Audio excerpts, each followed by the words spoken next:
மக்களின் அடிப்படை தேவைகளில் வீதி முன்னிலை வகிக்கின்றது. தமது அன்றாட நடவடிக்கைகளை எந்தவித சிரமங்களும் இன்றி முன்னெடுக்க வேண்டும் என்றால் வீதியின் பங்களிப்பு மிகவும் முக்கியத்துவம் வாய்ந்ததாக அமைகின்றது. அம்பாறை மாவட்டத்தின் அட்டாளிச்சேனை பாலத்தடி வீதியே இது. அட்டாளிச்சேனை கடற்கரைக்கு செல்வதற்காக 1978 ஆண்டு இந்த பாலம் நிர்மாணிக்கப்பட்டிருந்தது.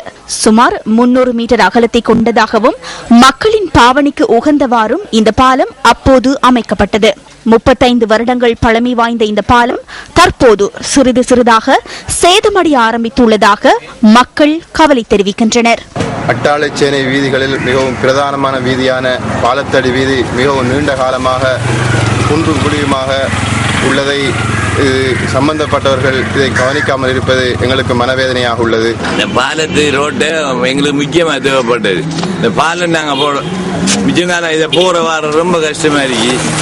மக்களின் நாளாந்த கடமைகளுக்காக பாரிய பங்களிப்பை வழங்கும் இந்த பாலத்தின் ஊடாக நாளாந்தம் அரசாங்க அதிகாரிகளும் மக்கள் பிரதிநிதிகளும் பயணிக்கின்ற போதிலும் இந்த பாலத்தில் ஏற்பட்டுள்ள குன்றும் குழியும் குறித்து யாரும் கவனம் செலுத்தாமை கவலையளிப்பதாக பிரதேசவாசிகள் குறிப்பிடுகின்றனர்.